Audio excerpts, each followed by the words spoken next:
So everyone, देखिए आज का टॉपिक हम लोग का law of variable proportion. Law of variable proportion क्या होता है? तो लॉ ऑफ वेरिएबल प्रोपोर्शन किसको बोलते हैं, इसके बारे में दो शब्द।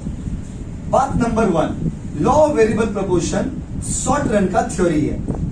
इसका थ्योरी बाबू ये लॉ ऑफ वेरिएबल प्रोपोर्शन बताता है कि आप कितना इनपुट लगाएंगे तो कितना आउटपुट आएगा, लेकिन शॉर्ट रन में। कहां पे बाबू? शॉर्ट रन में। जल्दी बताइए, लॉ ऑफ वेरिएबल प्रोपोर्शन बताता है कि कितना इनपुट लगाएंगे तो कितना आउटपुट आएगा, लेकिन शॉर्ट रन में। बच्चे अच्छा, तो शॉर्ट रन क्या होता है? शॉर्ट रन मतलब the period of less than 1 year. Less than 1 year, 1 साल से कम का जो टाइम होता है ना बाबू, उसको हम लोग शॉर्ट रन कहते हैं। शॉर्ट रन मतलब 1 साल से कम। 1 साल से कम। तो शॉर्ट रन का खूबी क्या क्या होता है? शॉर्ट रन का कुछ खूबी है। खूबी नंबर 1 ये है, शॉर्ट रन का सबसे पहला खूबी ये है कि ये 1 साल से कम होता है। दूसरा खूबी ये है कि शॉर्ट रन में सारा फैक्टर, चाहे वो लैंड हो, चाहे वो लेबर हो, चाहे वो कैपिटल हो, चाहे वो ऑर्गेनाइजेशन हो, all factors are fix except labour. Short run में सारा फैक्टर फिक्स रहता है, सारा फैक्टर फिक्स रहता है, सिर्फ और सिर्फ लेबर को छोड़ के भाई। किसको छोड़ के? लेबर को छोड़ के भाई। सिर्फ लेबर ही चेंज होता है। सिर्फ क्या चेंज होता है वो? लेबर। तो शॉर्ट रन में हम लोग ये देखिए, लॉ ऑफ वेरिएबल प्रोपोर्शन किसका थ्योरी है? शॉर्ट रन में ये क्या बताता है कि कितना इनपुट लगाएंगे तो कितना आउटपुट आएगा, कितना इनपुट लगाएंगे कितना आउटपुट आएगा। और शॉर्ट रन का पीरियड जो है वो 1 साल से कम होता है ज्यादा, और 1 साल से कम में सारे फैक्टर फिक्स होते हैं, एक ही चीज चेंज होता है। उसका नाम क्या होगा? क्या नाम है? लेबर। आई होप आप समझ गए होंगे। यस और नो? यस। तो बताइए, अब हम लोग पढ़ने जा रहे हैं लॉ ऑफ वेरिएबल प्रोपोर्शन के बारे में detail. Law of variable proportion कहता है कि जैसे जैसे आप इनपुट को लगाइएगा, स्टार्टिंग में आउटपुट बढ़ेगा, फिर आउटपुट थोड़ा सा घटेगा, फिर आउटपुट बहुत ज्यादा घट जाएगा, फिर एक वक्त ऐसा भी आएगा जब आपका प्रोडक्शन नेगेटिव भी हो सकता है। तो माय डियर स्टूडेंट, हमने क्या बताया आपको? Law of variable proportion shows the relationship between input and output in the short run. Short run is the period of less than 1 year. Short run वो पीरियड है जो 1 साल से कम होता है, और शॉर्ट रन में all factors of production are fixed. सिर्फ एक चीज चेंज होता है, उसका नाम क्या है? और देखिए मतलब, और इस थ्योरी का बेसिक कॉन्सेप्ट कहता है कि जैसे जैसे आप इनपुट लगाएंगे, पहले आपका प्रोडक्शन बढ़ेगा, बढ़ते बढ़ते मैक्सिमम जाएगा, फिर प्रोडक्शन धीरे धीरे घटने लगेगा। ये जो आप शेप देख रहे हो ना, इसको हम लोग प्यार से बोलते हैं बेल शेप। क्या होता है वो? Bell shape. बेल मतलब घंटी। और ये शेप जो है ना, वो जिंदगी का शेप है। हम लोग का जिंदगी भी इसी पे चलता है। इकोनॉमिक्स का बेल शेप और हम लोग का जिंदगी का शेप दोनों एक ही है। इंसान का लाइफ भी ऐसा ही है। एक इंसान अपना जिंदगी में यहाँ पे गिरा हुआ है, यहाँ पे बैठे हुआ, पहले क्या होगा? धीरे धीरे अपना लाइफ में आप बढ़ेंगे, बढ़ते अपना लाइफ का बेस्ट पॉइंट पे आप पहुंच जाएंगे। फिर एक वक्त ऐसा है कि धीरे धीरे आपको गिरना पड़ेगा, गिरेंगे, फिर आप उसी जगह पर पहुंच जाएंगे जहां से आप उठे थे। जिंदगी भी ऐसा ही है। इकोनॉमिक्स भी कहता है, इकोनॉमिक्स भी इसी बात को फॉलो कर रहा है। इकोनॉमिक्स कहता है कि जब नया में कोई चीज लाते हो आप, जैसे लेबर नया आया, ये नया मशीन ही लाए, तो खूब प्रोडक्शन होगा। जैसे जैसे इनपुट लगाते जाइएगा, जैसे जैसे लेबर को और बढ़ाते जाइएगा, धीरे धीरे आपका प्रोडक्शन एक समय ऐसा आएगा जब आप बेस्ट पॉइंट पर, पहले तो बढ़ेगा, स्टार्टिंग में तो बहुत बढ़ेगा, फिर मैक्सिमम पर पहुंच जाएगा, फिर एक वक्त ऐसा आएगा जो घटेगा।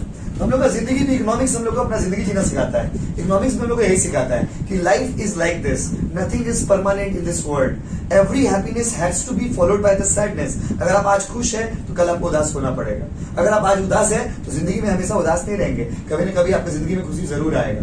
और यही चीज हम लोग को लाइफ लेसन है, यही हम लोग को इकोनॉमिक्स में सिखाता है कि अगर हम बूम में हैं आज तो कल स्लम में जाएंगे, अगर हम आज स्लम में हैं तो कभी न कभी मेरा बूम जरूर आएगा। और इसी चीज को आपको लाइफ में भी फॉलो करना है। इकोनॉमिक्स भी वही बोल रहा है, यहाँ पे भी यही बात है कि धीरे धीरे प्रोडक्शन बढ़ेगा, बढ़ते अपना मैक्सिमम पर जाएगा, मैक्सिमम पर जाने के बाद धीरे धीरे घटने लगेगा, और घटते घटते एक वक्त ऐसा भी आएगा जब प्रोडक्शन शॉर्ट रन में नेगेटिव भी हो सकता है। प्रोडक्शन नेगेटिव होने का मतलब होता है काम गड़बड़ हो गया, उल्टा पुल्टा काम हो रहा, खाली वेस्टेज हो रहा, इसको बोलते हैं नेगेटिव। तो अब हम लोग देखते हैं कि क्या लिखा हुआ स्टडी मैट में। आइए हम एक लाइन पढ़ते हैं। Short run production function, it shows the technical relationship between input and output in the short run. In the short run all factors are fix, हमने पहले बताया। It means labour is the only variable factor. Short run का जो theory है उसका नाम है law of variable proportion. Law of variable proportion के बारे में पढ़ते हैं। Law of variable proportion is one of the most important law of production. It shows the nature of change in the output due to change in the variable factor. जैसे जैसे input को बढ़ाइएगा, जैसे जैसे इनपुट में change होगा, वैसे वैसे output में भी चेंज होगा। आउटपुट बढ़ेगा कि घटेगा, ऊपर जाएगा कि नीचे जाएगा, यही तो आपको पढ़ाएंगे डिटेल में। एज वी नो, जैसा कि हम जानते हैं, in the short run there is, it shows the relation of the short run where all factors of production are fix except labour. हम लोग को तो पहले ही हमने आपको पढ़ाया कि शॉर्ट रन में सारा चीज क्या होता है, फिक्स, एक ही चीज चेंज होता है। उसका नाम क्या है, बोलिए ना, सुना ही नहीं दे रहा। पलटिए, पेज पलटिए, पलटिए ना जी। आइए, दिस लॉ सिंपली सेज, ये लॉ कहता है, ध्यान से सुनिएगा, वो बहुत ज्यादा इंपॉर्टेंट है ये लॉ कहता है कि as we increase quantity of only one input keeping other input fix, product initially increases. ये लॉ कहता है कि प्रोडक्शन पहले बढ़ेगा इंक्रीजिंग रेट में, फिर घटने लगेगा, और घटते घटते एक वक्त ऐसा आएगा जब ये शायद नेगेटिव भी हो सकता है। प्रोडक्शन पहले आपका बढ़ेगा, फिर आपका प्रोडक्शन घटेगा, और एक वक्त ऐसा भी आता है जब प्रोडक्शन आपका शायद नेगेटिव भी हो सकता है। अच्छा, ये देखो, कोई भी जो थ्योरी होता है ना बाबू, वो थ्योरी बहुत सारा अजम्पशन पर चलता है। अजम्पशन मतलब बहुत सारा चीज ऐसा होता है जो आप मानेंगे तभी ये थ्योरी काम करेगा, नहीं मानेंगे तो ये थ्योरी काम नहीं करेगा। तो यहाँ पर भी कुछ अजम्पशन है। अगर एग्जाम में पूछता है explain the law of variable proportion, पहले आप डेफिनेशन लिखिएगा, उसके बाद आप उसका अजम्पशन लिखिएगा, उसके बाद आप उसका स्टेजेस लिखेंगे, और स्टेजेस लिखने के बाद उसका चार्ट बनेगा, और चार्ट बनने के बाद उसका डायग्राम बनेगा। एक आंसर में 5 पार्ट होगा, तब जाकर के टीचर 5 में 5 हम लोग को देंगे। सारा चीज हम लोग का मैट में है, खाली डायग्राम हम आपको बना के दिखाएंगे क्लास में लाइव। तो क्या ये अजम्पशन पढ़ते हैं कि ये थ्योरी किन किन चीजों पर काम करता है भाई। पहला, ये लॉ शॉर्ट रन का थ्योरी है, तब से तो ही पढ़ा रहे। This law applies to all fix factor including line. ये लॉ सारे फिक्स फैक्टर पर अप्लाई होता है। Here different units of variable factor are combined with this factor। जब आप प्रोडक्शन करिएगा तो लेबर के साथ तो लैंड भी चाहिए, और लैंड के साथ तो लेबर भी चाहिए। खाली मशीन होने से हो जाएगा क्या? मशीन है लेकिन मजदूर नहीं है, मजदूर है बट मशीन नहीं है। तो फिक्स फैक्टर मतलब क्या हो गया, मशीन, लैंड, ये सब। अब वेरिएबल फैक्टर मतलब हो गया लेबर, क्या हो गया वो, लेबर, बोलो ना, लेबर, बोल दो ना, लेबर। ये थ्योरी जो आप पढ़ रहे हो ना, लॉ ऑफ वेरिएबल प्रोपोर्शन वाला, ये थ्योरी सिर्फ और सिर्फ प्रोडक्शन पे ही काम करेगा, और कोई चीज पर काम नहीं करेगा। देखिए, चौथा 5वां पॉइंट, टेक्नोलॉजी को आपको कांस्टेंट मानना होगा। आपको ये मान लेना होगा कि टेक्नोलॉजी में कोई चेंज नहीं हुआ, क्योंकि कभी कभी क्या होता है, अगर टेक्नोलॉजी में चेंज हो जाएगा तो लेबर खराब भी रहेगा। तो बहुत बार ऐसा होता है कि लेबर कमजोर भी है तो प्रोडक्शन बहुत ज्यादा हो रहा है। अब आप लोग जब क्लास में बैठते तो मोबाइल पॉकेट में रख कर बैठा करिए, क्योंकि बच्चों लोग का हरकत से समझ आता है कौन बच्चे मोबाइल देख रहे। एक बच्चे मोबाइल देखते बाकी बगल बगल को सबको डिस्टर्ब हो रहा है, इसीलिए क्लास में मोबाइल मत निकाला करिए। महंगा मोबाइल है, अच्छा मोबाइल आप करेंगे, क्लास में मत रखिए। देखिए, हर चीज का अपना हर जगह पे यूज होता है। क्लास में किताब का ही यूज है, किताब ही निकाला करिए। घर में रहते हैं, परिवार के साथ रहते हैं, घर परिवार संसार को समय दीजिए। फिर जब जहाँ पे दोस्त यार में गए, फ्रेंड सर्कल में गए, घर में फ्री बैठे तब मोबाइल चलाइए। हर टाइम मोबाइल निकाल ले रहे, ज्यादा बोलेंगे फिर आपको खराब लग जाएगा। देखिए क्या लिखा हुआ है, it is assume that all variable factors are equally efficient. और ये मान लिया जाता है कि सारे फैक्टर जो है वो इक्वली एफिशिएंट है, मतलब सब बराबर एक जैसा ही काम करेगा। मतलब ये सारा बात को आप मानिएगा तभी ये थ्योरी काम करेगा, अगर आप नहीं मानिएगा तो ये थ्योरी काम नहीं करेगा। चलिए, तो ये था हम लोग का अजम्पशन। पहले हमने डेफिनेशन पढ़ाया, फिर हमने आपको अजम्पशन पढ़ाया। अजम्पशन क्या क्या है, ये शॉर्ट रन का थ्योरी है, ये सब फैक्टर पे अप्लाई होता है, ये खाली प्रोडक्शन में काम करता है। फिर हमने पढ़ाया कि शॉर्ट रन में एक फैक्टर फिक्स होगा और एक फैक्टर क्या होगा, वेरिएबल। और फिर हमने पढ़ाया कि अगर हमको प्रोडक्शन करना है तो फिक्स और वेरिएबल दोनों साथ में लेके करना होगा। फिर हमने पढ़ाया कि टेक्नोलॉजी कांस्टेंट होगा। कांस्टेंट क्या होगा, वो कांस्टेंट मतलब टेक्नोलॉजी में चेंज नहीं होगा, क्योंकि अगर टेक्नोलॉजी बदल गया तो बहुत बार ऐसा होता है कि लेबर उतना अच्छा नहीं है, बट मशीन अच्छा होने के कारण प्रोडक्शन बढ़ जाएगा। तो फिर ये थ्योरी प्रूव नहीं होगा, फिर ये थ्योरी काम नहीं करेगा। और it is assume that all factors are equally efficient. ये भी हो गया। इसके 3 स्टेज होते हैं। अब आइए स्टेजेस में, इसके कितने स्टेज होते हैं बाबू? 3। एक होता है इंक्रीजिंग, एक होता है डिमिनिशिंग और एक होता है नेगेटिव। नाम से तो पता चल रहा है इंक्रीजिंग, जैसे जैसे इनपुट लगाएंगे अगर आउटपुट बढ़ता है इसको बोलेंगे बाबू इंक्रीजिंग। क्या बोलेंगे? इंक्रीजिंग। देखिए पढ़ते ही करेगा। It is the first stage of production where output increases more and more input are introduce. जैसे जैसे इनपुट लगाइएगा आउटपुट आपका बढ़ेगा। कोई भी चीज जब नया नया आता है ना, चाहे वो लेबर हो चाहे मशीन, तो काम बहुत अच्छा होता है। चाहे जैसे अगर मान लीजिए हम नया एसी खरीद के लाए, तो ये नया एसी है तो बहुत जबरदस्त, आप लोग देखते होंगे जबरदस्त तरह का ठंडा हो रहा है, जबरदस्त तरह का ठंडा हो रहा है। यही पुराना एसी था, याद है क्या हो गया था उसका? हर दिन अंकल थोड़ा के देखिए, अंकल थोड़ा के देखिए, मिस्त्री को बुलाना पड़ता था। तो कोई भी मशीन जब नया नया होता है ना, उसका प्रोडक्शन कैपेसिटी बहुत अच्छा होता है। तो स्टार्टिंग में क्या होता है, लेबर और मशीन दोनों मिलकर जबरदस्त काम करते हैं। और उस स्टेज में क्या होता है कि टीपी भी बढ़ता है, एपी भी बढ़ता है और एमपी भी बढ़ता है। जा बाबा, टीपी के बारे में तो लोग पता ही नहीं। टीपी का फुल फॉर्म, एपी का फुल फॉर्म और एमपी का फुल फॉर्म। देखिए यही बेनिफिट है, इसको स्टार्टिंग में लोगों ने पढ़ाया। डिमिनिशिंग रिटर्न, डिमिनिशिंग मतलब घटना। ये वो स्टेज है जहां पर टीपी धीरे धीरे घटने लगता है। बढ़ता तो है बट बहुत धीरे धीरे बढ़ता है। और एमपी जो है, एमपी और एपी दोनों घट जाते हैं। और जब टीपी मैक्सिमम हो जाता है तो एमपी क्या हो जाता है बाबू? 0। ये जो रिलेशन आपको बता रहे हो अभी हम चार्ट में प्रूव करके आपको दिखाएंगे कि कैसे बढ़ रहा कैसे घट रहा। और नेगेटिव रिटर्न मतलब ये एक ऐसा स्टेज है जहां पे टीपी डिक्रीजेस, टीपी घट जाता है, MP goes negative, MP negative चला जाता है और एपी घटने लगता है। यस और नो? अब ये पूरा बात को, ये तीनों स्टेज का जो बात है उसको हम चार्ट में बनाएंगे और चार्ट के बाद आपको हम डायग्राम बना के दिखाएंगे। हम बनाते हैं, आप मेरे साथ फॉलो करिए। देखिए चार्ट हम लोग का बुक में बना हुआ है, डायग्राम हम क्लास में बनाएंगे बाबू। चार्ट में देखिए, चार्ट हम यहाँ पे लिखते हैं फिक्स फैक्टर। फिक्स फैक्टर मान लीजिए, क्योंकि प्रोडक्शन करने के लिए दोनों चाहिए, लैंड। अब वेरिएबल फैक्टर कौन सा बाबू? लेबर। थोड़ा बोर्ड में देखेंगे तो अच्छा लगेगा बाबू। Variable factor fix 1 1 1 1 1 2 4 6 variable 1 2 3 4 5 6। एक सवाल जो आपके जहन को परेशान करता होगा कि भाई ये हर जगह एक एक एक क्यों है? क्योंकि ये फिक्स है। क्या है? फिक्स है।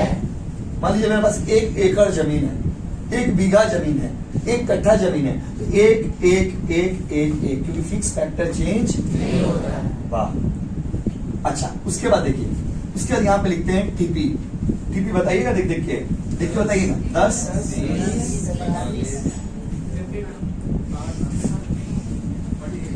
48। कोई दिक्कत? अब बताना नहीं होगा बाबू, अब तो कैलकुलेट करेंगे एपी और एमपी। देखते हैं कौन किसको याद है। एपी निकालने के लिए this by this, this by this, this by this, this by this, this by this, this by this. देखते हैं किसका मैथ्स अच्छा है। 10 बाय 1 कितना होगा? 10। 30 बाय 2 45 बाय 3 52 बाय 4 आवाज कम क्यों हो गया भाई? 12 बाय 5 3 पॉइंट एकदम कम हो गया आवाज। इधर कितना हो? 8। और एमपी में आइए, एमपी में सुनो, मैंने क्या कहा था? एमपी अपना रंग, पहला वाला मैंने दिखाया, अपना रंग कभी नहीं छोड़ता है। तो पहला का टीपी और एमपी क्या होगा? सेम। अपना रंग दिखाना शुरू करेगा 2 नंबर से बेटा। यहाँ पर फॉर्मूला क्या था? टीपी का डेल, एमपी का del TP by del L. बोलिए एल मतलब लेबर। टीपी अभी कितना है? 30। पहले कितना था? 10। चेंज कितना होगा? 20। लेबर अभी कितना है? 2। पहले चेंज कितना होगा? 20। अभी कितना है? पहले चेंज, अभी पहले चेंज, अभी पहले चेंज भाई कितना होगा? 7। अभी पहले, अभी पहले चेंज। 0 बाय 1 कितना होगा? 1 की 0। वाह। 48 माइनस 52 कितना होगा? -4 बाय 1 कितना होगा? -4। तो दिक्कत? अब वो रिलेशन देखिए, टीपी का बिहेवियर, टीपी का व्यवहार देखिए कैसा हम लोग के साथ। स्टार्टिंग में जैसे जैसे ये बढ़ रहा है टीपी भी बढ़ रहा है। बढ़ते बढ़ते इसका स्पीड देखिए 10 से 30 20, 30 से 45 थोड़ा कम हुआ ना, फिर ये बढ़ रहा है थोड़ा कम हुआ, फिर यहाँ पे जाकर ये मैक्सिमम हो गया। देखिए 52 52 फिक्स, फिर ये घटने लग गया। ऐसा नो एपी का व्यवहार देखिए, बढ़ रहा, फिर ये मैक्सिमम हो गया, फिर ये घटने लग गया, घटते घटते अभी बेटा घटते जा रहा, गिरते जा रहा बेटा एकदम। और इसका देखिए एमपी का व्यवहार देखिए, स्टार्टिंग में बढ़ा, फिर घटा, फिर घटा, जब ये मैक्सिमम हुआ तो ये क्या हो गया, 0। और जब ये घटने लग गया ना, बहुत उसका दिल में बहुत गहरा चोट लगा। जब टीपी घटने लग गया तो एमपी का दिल में खतरनाक तरह का चोट लग गया और एमपी नेगेटिव में चला गया, अपना जान दे दिया बेटा, नेगेटिव में चला गया। बोला आपको चोट लग गया, हम लोग कैसे रहेंगे। तो टीपी जब गिरा तो एमपी क्या हो गया, नेगेटिव। तो देखिए हमने आपको क्या पढ़ाया कि सबसे पहला स्टेज क्या होता है, इंक्रीजिंग, फिर क्या स्टेज होता है, डिमिनिशिंग, और फिर कौन सा स्टेज होता है, नेगेटिव। इंक्रीजिंग, डिमिनिशिंग और क्या बाबू, नेगेटिव। इंक्रीजिंग में क्या होता है, एपी बढ़ता है, टीपी बढ़ता है और एमपी भी बढ़ता है। डिमिनिशिंग में ये होता है कि टीपी जो है वो धीरे धीरे कम होने लगता है, तो एमपी भी घटने लगता है, एपी भी घटने लगता है। और उसके बाद लास्ट स्टेज है हम लोग का नेगेटिव, यहाँ पर टीपी घटता है, एमपी भी घटता है, सॉरी एपी भी घटता है, और एमपी तो बेटा पूरा नीचे ही गिर जाता है। एमपी पूरा जान पान देता है, कूद जाएंगे हम लोग, समुद्र के उस पार चले जाएंगे। चलो तो माय डियर स्टूडेंट, ये पूरा कहानी था, इसका बस डायग्राम बनाएंगे, टॉपिक का वीडियो आएगा। अब डायग्राम बना रहे हैं, आप देखिए डायग्राम कैसे बनता है, यही चार्ट को फॉलो करके डायग्राम बनाएंगे। प्लीज थोड़ा ध्यान देना, साथ देना, अभी कुछ मत करो आप। चलो भाई ले लीजिए आप लोग, देखियो पहले 2 बराबर लाइन टान लेंगे। मेरा व्हाइट बोर्ड है, आपके पास कॉपी होगा और सुंदर बनेगा, ठीक है आपको। यहाँ पर ओके एक्स, आपका एक्स देखिए, इसका एक्स, हम तो वही सोचा ये बात बोले क्या नहीं आज ये बात बोले क्यों नहीं, ये किसका है एक्स, यस। ये क्या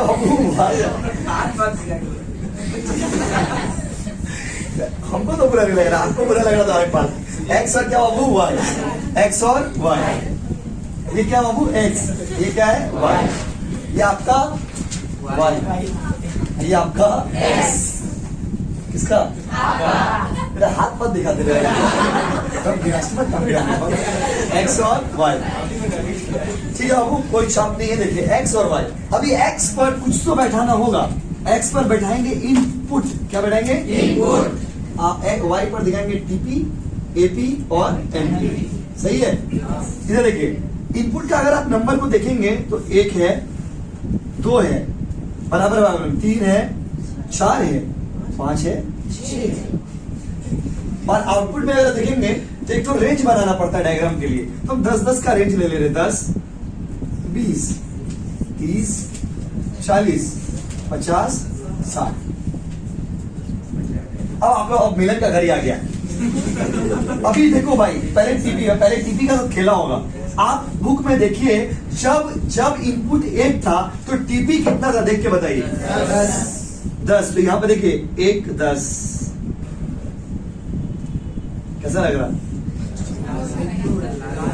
हो गया। उसके बाद जब 2 था तो कितना हो गया, 2 था तो 30, सीधा में जाइएगा, 2 में 30, कुछ चिंता नहीं है, आपको थोड़ा देर बनाने का मौका मिलेगा। 2 का 30, अभी आप मेरे साथ दीजिए, 2 का कितना बाबू, 30, 3 में कितना है, 3 में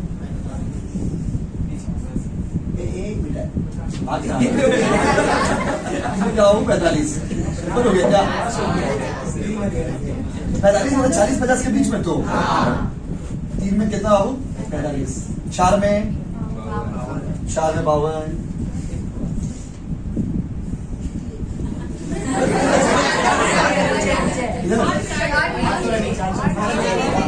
अरे बेटा बंधा ना, आप लोग गेट में दिक्कत नहीं है।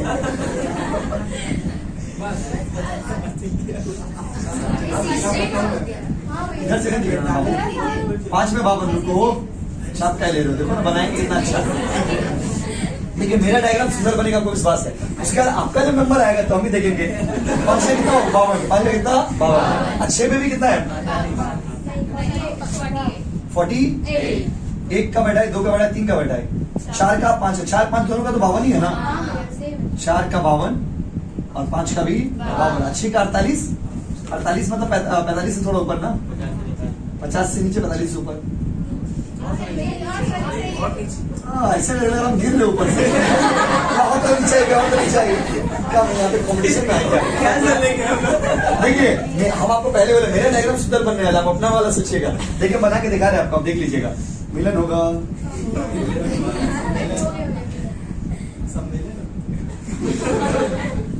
इसको बोलते हैं टीपी। क्या होता है वो? टीपी। बताओ, अब इसी में बनेगा एपी भी, इसी में बनेगा एमपी भी। अब एपी का नंबर बताइए, 1 पे कितना है?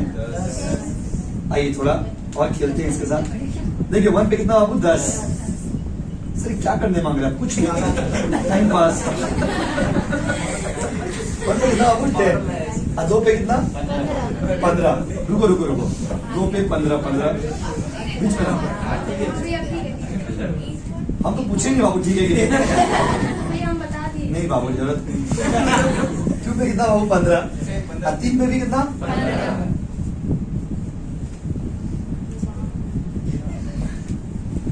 ऐसा लग रहा अंदर बोला पढ़ाई कर कितना लग रहा क्या देखने से। 4 का कितना गिर गया तू। 4 का कितना बाबू? 13। 5 का 3 पढ़ना, 3 से थोड़ा ऊपर ना। 6 पे यार इतना गिरता है क्या? देखिए हम पहले प्रॉमिस किए थे मेरा डायग्राम सुंदर बनने वाला, अपना सोचना। एपी हो गया, अब एक तो क्या बाकी है? एमपी। हम तो बना के एमपी ना, हम तो बना के निकल जाएंगे, आप दिखाना अपना वाला। देखिए मेरा डायग्राम सुंदर बनने वाला, पहले बोल दिया। देख लीजिए एमपी रेडी है। एमपी पहला पेज है ना, what is this? This is wording. हो गया 10 ही तीनों। अच्छा उसके बाद 2 पे 20।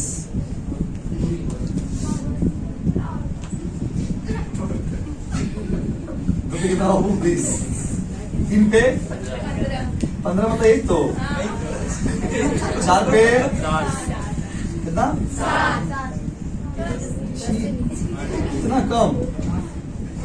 5 पे बाप रे। 6 पे थोड़ा सा नीचे का तो बनाया ही नहीं हम लोग। देखिए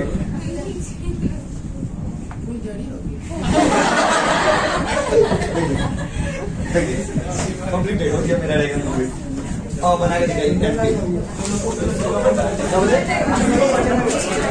देखिए उधर ना, अगर हम आपको पहले बोले तो मेरा सुंदर बनेगा, अपना बना के दिखाइए। क्योंकि देखिए आपको क्या है ना, व्हाइट बोर्ड में जब बनाएंगे, व्हाइट बोर्ड में थोड़ा बहुत नंबर मिल जाता है, लेकिन जब कॉपी में करिएगा ना तो टेढ़ा हो जाएगा। थोड़ा भी गति करके इधर उधर करिए, टेढ़ा हो जाएगा। करके दिखाइए बाबू प्लीज। खत्म हो गया क्वेश्चन। देखिए ये वाला क्वेश्चन खत्म हो गया, लॉ ऑफ वेरिएबल प्रोपोर्शन खत्म हो गया। उधर ही बनाइए इसको।